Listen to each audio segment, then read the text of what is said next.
One of the creepiest stories I know personally is from my best friend when he was home at his house babysitting a friend's kid. The kid, whose name was Junior, was roughly 4 to 5, I want to say. His dad was a courier, so he would often be doing deliveries late at night. David, my best friend, was a teen at this point, so being home alone without an adult was no great task. It's important to mention that his father was a pretty paranoid individual who bought into a lot of fear mongering in the world. So we had cameras set up all over the place. I want to say this happened in 2014. Anyway, David was busy in his bedroom and was minding his own business, but then decided to head into his den, where all the cameras happened to be set up. But the den was locked. David knocked on the door to the den, and Junior opened it. "Why did you lock the door?" David said. "Because of the lady," Junior said. "What lady?" David asked. "Your mom. I saw her in the kitchen." The house's living room was directly connected to the kitchen, and if you were standing in the kitchen entryway, you could see the door leading outside. It was one of those screened-in lit sitting areas. Junior claimed that David's mother was right there in the doorway. Really strange, especially considering David's mother had just passed away about 8 months prior. David was chilled by the remark, but the skeptic in him knew it was likely just Junior's overly active imagination. So he agreed to go and check with him. He brought a kitchen knife, if I'm remembering the story correctly. He walked with Junior down the hallway into the kitchen where the door was open. The door being open was a pretty normal thing. It was a hot summer day and the house trapped a lot of heat. David stepped out onto the screen sitting area and looked left down the ramp his mother used to get outside. Nothing. He looked to the right, seeing the length of the yard. Nothing. Junior was insistent that there was someone there, which is strange, considering usually in situations like these, kids tend to feel better after you poke around for them. David couldn't calm down. Junior was certain. He kept saying, "I saw your mom, she was there." So, David bargained with him. "Everything's recorded on the cameras, so we'll just look on them and we'll know for certain whether someone was here or not." So they sifted through the cameras, and David looked for a time stamp around when Junior claimed that his deceased mother had shown up. Stared down all the cameras as the timer ticked on, and nothing showed up. But suddenly, he watched as the camera showed a figure enter his backyard from the front by pulling the latch. An old woman, at least in her mid-60s, confidently walked into their backyard. She had a cloth grocery bag in her hand. She headed up the ramp and stood in their screened sitting area for a few moments. She then reached for the door to the kitchen, cracking it open, and then she brazenly stepped inside. After some time, Junior saw her in the kitchen and headed to David to tell him. Based on the camera's timestamps, she stood in the kitchen for about 10 minutes. The absolutely insane part is, she left as David went to investigate with Junior. The camera footage showed him looking around and her leaving as he looked around. When he looked left down the ramp where she'd come up, she'd already wrapped around and actually took the long way around through the length of the yard. When he looked right, he quite literally just missed her. It was genuinely a matter of maybe half a second. Someone wandered right into his backyard and right into his kitchen and stood there for about 10 minutes in his kitchen doing God knows what. Nothing was stolen. Nobody was harmed or anything. Well, anyway, the night went on and nothing came of it. Me, personally, I would have phoned the police, but David wouldn't. I think there's a chance that his dad may have had some guns that were acquired through some, perhaps, non-reputable methods. They were locked away from everyone. Whatever small comfort that is. So David's instinct was that his dad would likely be furious about the police being called. Well, anyway, some time passed, days, weeks, who knows, and I'm not even sure how this information came about, but somehow David was told either by a family member or a staff member that the old woman that wandered into the house had dementia and had an episode and just sort of found herself there by a string of coincidences. This is a short one, but it stood out to me. The earliest memory I have is when I was 3 or 4 and I was walking alone to the barn we had on my parents' property. It had woods off to one side that were really dense and cover 6 out of the 8 acres. Anyway, I was walking along the earth when I heard this scraping sound. So I looked over at the tree line to see these 3 white, hooded figures staring at me.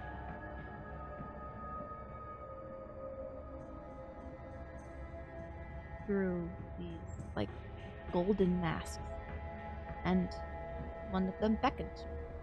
I started to walk towards them when my mother called me from the porch, but I kept walking towards the figures, and then my dad came and scooped me up to go back inside.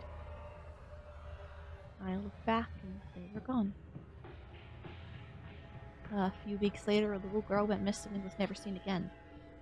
It still haunts me that my dad hadn't been there. I could have been that little girl.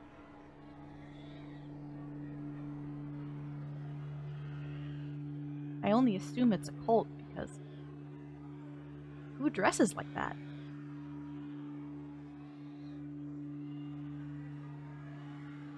The first part of the story got deleted, so I'm going to shorten it.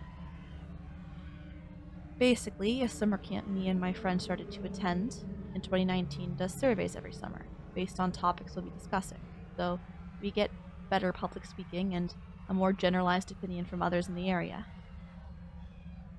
Me and my friend teamed up with 2 counselors and hit the town. Our last stop was a Walmart, and we talked to a bunch of different people.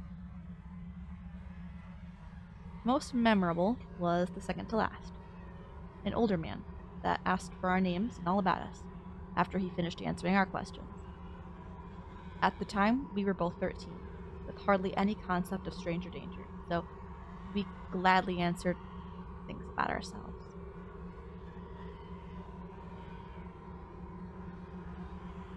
Anyway, a few days later, an account popped up on our friend requests called Ed Padsice. The account liked a bunch of our old posts, commented a bunch of fire and rose emojis, and called us hot and sexy on our posts. It got to the point where they started to send pictures. So me and my friend ended up blocking the account. Only a few days later, the account was permanently deleted. It didn't show up in our searches for it, and that's why we thought it was the end of it. It was not. When we finally got back to school in August, we basically forgot the event altogether. Yet again, this time, on both of our Facebook accounts, we got a notice from someone named Ed Padsice wanting to be our friend. Immediately blocked that account again, but not before they had already commented lewd things on my baby pictures. Commented on how pretty my baby blonde hair was, how I looked good in short dresses, etc. After that, we both talked to our parents about the situation, and other than keeping our accounts private, there wasn't much else we could really do. The cops shrugged and said just take the app down completely, but hey, we're teens. Of course we didn't do that. Over the years, till around the end of 2021, this man kept sending friend requests from different accounts with similar variations of their names, which was a bit stupid, but whatever. Though at the beginning of 2022, this is where it starts to get really creepy. Accounts with the names and pictures of our friends started showing up in our notifications, so obviously we added them thinking it was our friends. We were wrong. Almost immediately, most of our posts had likes or comments on them from this account. And there were multiple DMs of pics of both of us. We blocked the account again. This became a reoccurring cycle. An account with friends' info, pictures, and mutual friends would get hacked, stolen, duplicated, etc. just so they could friend us again and again without us worrying too much about it. Finally, it got to the point we stopped adding people from our school at all, even friends. The final time this happened was in the summer of 2022. The storm of fake accounts had stopped roughly 2 months prior, and seeing this as friend request legit by a school friend, I decided to try it out. My friend didn't. She was still wary, but I decided to give it a shot. The compromise was to fully delete our socials and get new ones if this account turned out to be the same. I was definitely a stupid 17-year-old, but try not to judge me too harshly. But this account didn't spam our pictures, didn't DM us pictures, just interacted us like any normal school kid would. A like here and there on new posts, a like on a story posted, never commented on posts, so finally we thought it was over. Wrong. Strange things started to happen and became more of an intentional thing than a coincidence. I would post a picture of me and my friend at a park. A couple minutes later, a white truck pulled up in the lot, eerily close to my car driver's side door, but we tried not to think too much about it. They were still a few spaces over.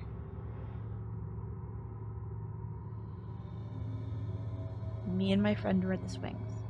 Basically straight line of sight of the parking lot. The truck's lights remained on, pointed at us for a long time. They got to the point that me and my friend started getting worried and anxious, so we hopped from the swings and decided to take laps around the park instead.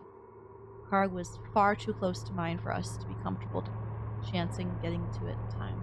Mind you, it was about 10 p.m. at night, so we were the only ones there.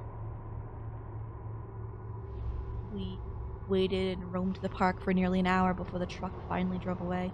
That's when we raced to my car and I drove home, looking behind me frequently just in case. This happened in early June, and it kept happening. I didn't really notice it. Thought it was a one-off occurrence. It never dawned in my head that it happened after I posted pictures or said where I was with friends. But I started to see a white truck just about anywhere I posted about. Even one that would wait outside my high school when I posted a story about my walk to my mom's store only a mile from our school.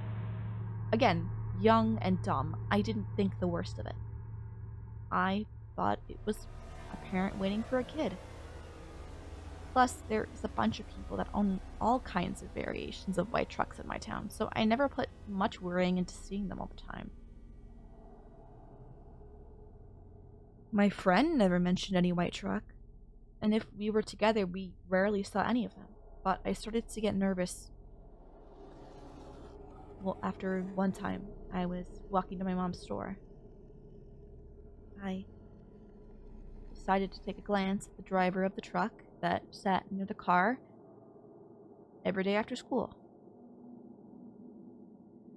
It was the same, if not a bit older, man from our Walmart survey trip of 2019. It was bizarre, definitely. We were never expected to see him again, especially since we met him a few towns over from ours. Yet, lo and behold, he was right there. That's when I walked, probably ran actually, to my mom's store. This kept happening, and I finally knew I was being stalked after seeing him that first time because I saw him everywhere on foot.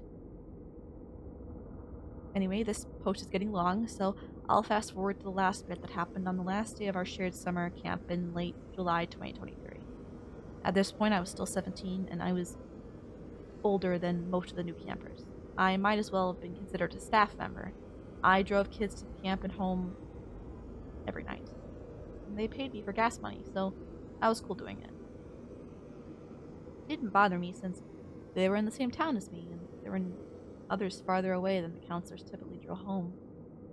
This day, I posted all the last day campfire pictures right before I left, so I could try to save my phone that was suffering from glitches, lack of data, and didn't let me communicate or call others because my storage was too full.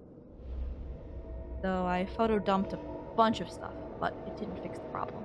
My phone was essentially broken in all but name. It hardly worked, and I bought my current phone after this occurrence. On top of this, one of the older campers that had visited on the last day, a 19-year-old male, didn't have a phone either, but he was also in the car with me in the back seat. I had 3 campers. One didn't have a phone either, and the other two were dead. One was charging theirs at my carport, but we didn't think much of it.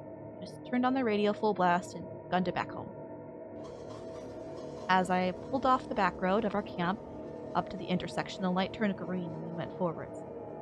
In the lane next to us was a white truck that kept turning its brights on and off. It was a bit weird, so I sped up, but I didn't think much of it. Side note, my best friend, let's call her Anne for this, has a baby. Anne had her kid at 16, so at this point, the kid was nearly a year old. Still very fussy in car rides and such. This becomes important later, because Anne was there for the last day of Camp 2. She left right before we did, when her baby became cranky. Eventually, I don't see the white truck behind me anymore, so I slowed down a bit. It was nearly 9:30 p.m. at that point. Late enough for the highway between our towns to be essentially empty. I have this back road that is a bit curvy that leads close to my house and directly to a rich neighborhood. The streets I typically take to get to my house from camp, if I had no one to take home. And everyone that was a regular in my car called it the detour. It was quite pretty, with a bunch of full evergreen trees and wildlife. The kids, not really kids, but they acted like it. They're 13, 15, and another one was 15. In the back were begging me to go on the detour, since it was the last day of camp. So I caved in and hit my blinker, turning right onto the back road. Now listen, I'm not the safest person out there. Don't judge me. I'm still basically a kid too, but all the ones in the back loved to hang out the windows on the back road. So I let them stick their heads out the sunroof, sit on the windowsill while holding the bars on the top of my car.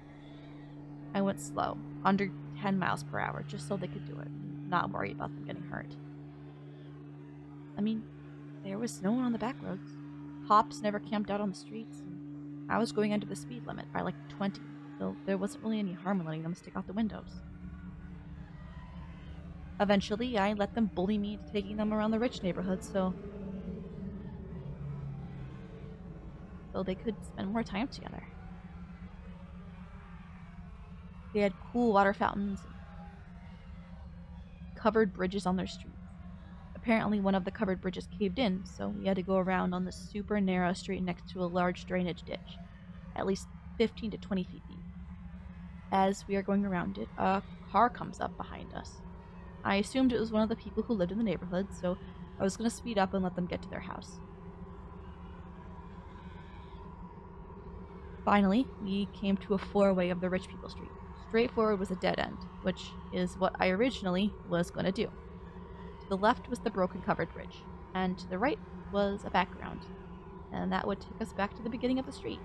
But it had no lighthouses, lights back, and the neighborhood was still being built. But let's call him Jake, a 19-year-old dude, told me to go right. Mind you, one of the campers was sticking their body out of the skylight from my backseat, so I couldn't see out the rear view mirror. I didn't want to, but I trusted his instincts and turned right. As soon as I did, I started to hear honking behind me. I was a bit startled, and so were the kids in the backseat. I glance out in my side view mirrors, but I can't see anything past bright LED lights. I thought it was just because I took too long, so I sped up right after I turned right. There was a hook at the end of the hill on this back street, and it makes you tug the steering wheel pretty hard to stay on the road, especially in the dark. The car behind me turned right too. They started flashing their LED brights, honking loudly, and had rolled down windows screaming at us. They kept trying to get in the lane next to us and bump into my car to run us off the road. That is when I knew this was serious. Instantly, I started screaming at the kids in the backseat to sit down, buckle up, and roll their windows. They barely managed to do that by the time I hit the bend at the end of the hill really hard and gunned it off the street. Driving around the drainage ditch with no little problem. I've done it multiple times.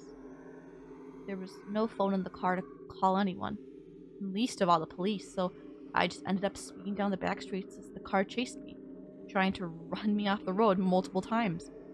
When we came upon sharp corners, they slowed down. That told me they didn't know the area well, which I used to my advantage. As I was approaching a stop sign for me to go left or right, my house was to the right, so left it was. I yelled at Jake to check my right because I'm not stopping for the sign. I sped past it. The car, this is about the time I noticed it was a fucking white truck, tried to hit my bumper again, and I swerved into someone's yard. Grass was damaged the next day when I passed it in my car. I booked it down the street, hitting every turn as fast as possible, and eventually I thought I lost the truck. I sped past my high school and onto the highway again, where we got off in the first place. I didn't see the truck behind us, and we were all still really freaked out. I took a right to go onto another main way, and passed by a closed gas station on the way. Very important in the moment. I stopped at a gas station, handed the kids in the back some cash for them to go get themselves a drink and a snack to help them calm down. None of them were crying, thank God, the adrenaline junkies they are. They thought it was more exciting than anything. I told Jake to go with them into the store and make sure they didn't do anything stupid while I filled up my gas tank. We waited at the gas station for about 20 minutes before I went onto the road to take them home. Just in case, I asked them if they had saw the car at all when they were hanging out the windows. And the only one of them that said that they did, but the truck's lights were off. It was the same truck from a town or so over, from the intersection in front of the back road to our camp. They followed us for nearly 25 After I dropped all of them off, I was still a bit shaky and decided to try and see if my phone would call someone that I could talk to about what happened.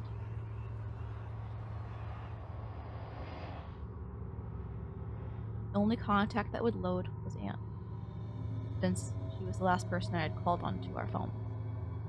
Stroke of luck, my phone actually let me call. She picked up, but all I could hear from her side of the line was crying. Obviously panicking, I asked her what was wrong.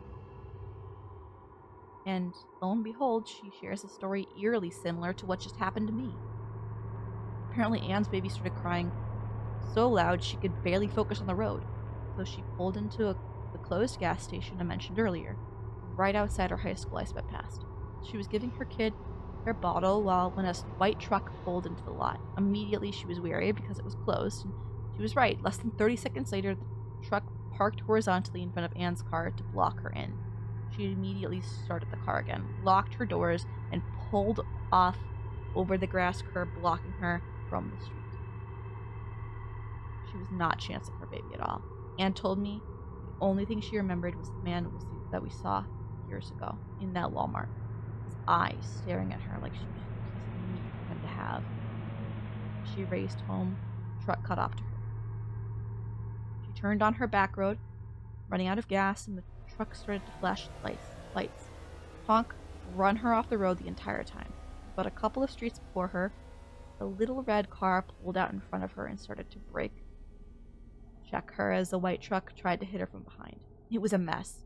She took a chance, sped up, and swung onto her street to at least lose the red car.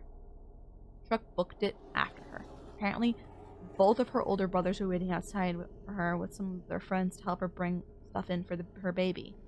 Upon seeing this, she pulled into her driveway, and the white truck sped off.